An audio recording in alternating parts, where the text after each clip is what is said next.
coaches have given me and focus on what my job is for that week. I think the biggest thing is being in the moment, not thinking about the results, but more of just your actions that you will do during the performance and just going through those mentally. I usually have like a ritual, something that I do every game, and that kind of helps me out.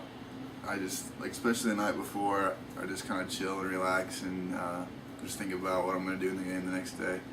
And as the day goes on, I don't get too high or too low. I just kind of motor on. Usually I'll just throw on my iPod as I'm walking into the pool, or the day before I'll just think about what I'm doing. Actually, the entire week I think about what I'm swimming, think about who I'm swimming, and work my way through my mind of my event, and try to think about stroke by stroke and what I want to do, think about some goal times. But as I go into an event or into a meet, I usually have my iPod on and I'm just focused on that and thinking about what I've thought about all week.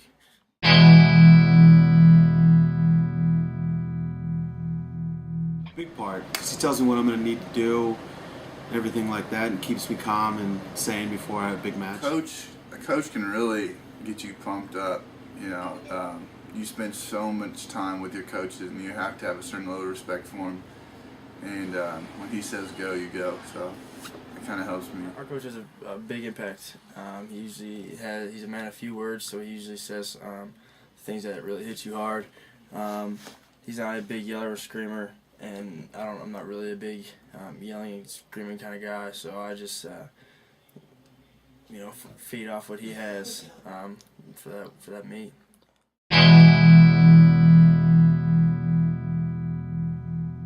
During the games, you don't really have time to think about it. I mean, you just got to react to it, and if I do get stressed, I'll just take a deep breath and just go at it. First thing is just, I think one of the biggest things with stress is preconceived thoughts or the results that you're going to get before you go into a competition.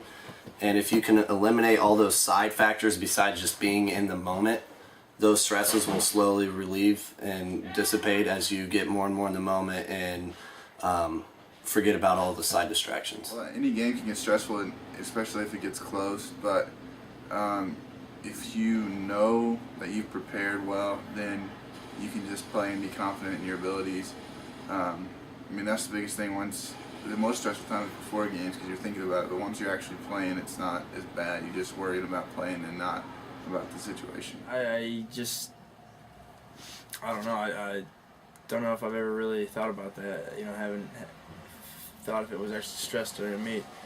It's more nervousness and excitement than stress. But I would have to say, staying loose, staying warmed down, focusing on your next race, and then again, your music, for me at least, gets me, calms me down and helps me focus.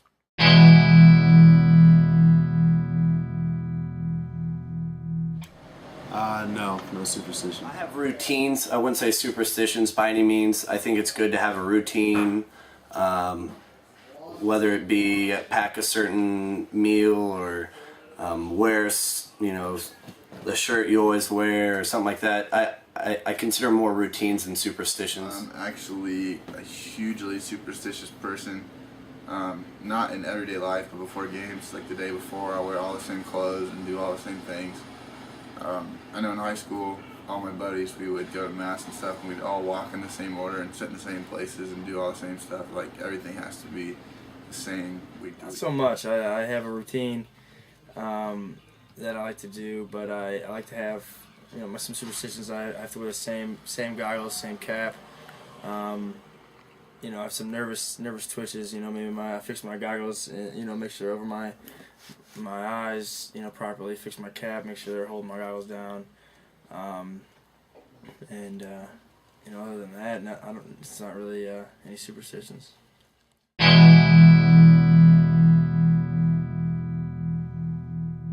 Alone. Why? Just because it helps me focus before a game. Being around everyone else, hearing them talk, I don't like that. I'll just sit and kind of focus on what I got ahead of me. Alone. Why? I'm not very social when I'm preparing for a match. As I said earlier, I like to visualize and mentally prepare. And when I'm doing all those things, it doesn't involve other people. It involves me in self-reflection and going through what I've learned and how to prepare for each match. Kind of a loner. I just sit in my locker and talk to my, not talk, but just think of my own thoughts and stuff.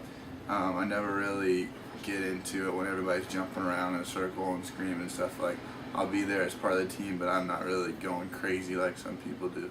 If we're going somewhere, I like to be alone. I mean, if we're on the bus, I like to be alone for that time.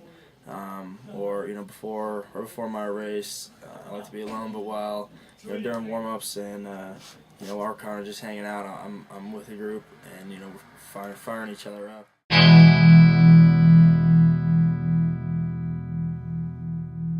I think it requires an equal amount of both. Mental, because you got to understand what you're doing. You got to be smart enough to react to different situations, because not everything's going to go to plan. And then physical, you got to be strong on the offensive line or to play football at all to help with the physical. I mean, if you're not strong, you're not going to be a good football player. I think it's dependent on the sport, obviously, but as a wrestler, obviously physicality is huge. You have to have endurance and all this stuff. But one of the reasons I was successful in the sport was because of my mental game. I was not the strongest, the most athletic, or any of the physicalities, but I prepared for every match. I did everything I could to overcome diversity on the mat, or whatever situation it may be. I had already visualized it and was prepared for whatever came, and it ended up helping me during match time and coming through in big moments. I think that it definitely was more mental, especially as you came to college. You have to focus more school, a whole different lifestyle, and your body can handle it, way more than we do, and way more stuff that you have. But your body can only do so much as your mind can take it. So mental is definitely.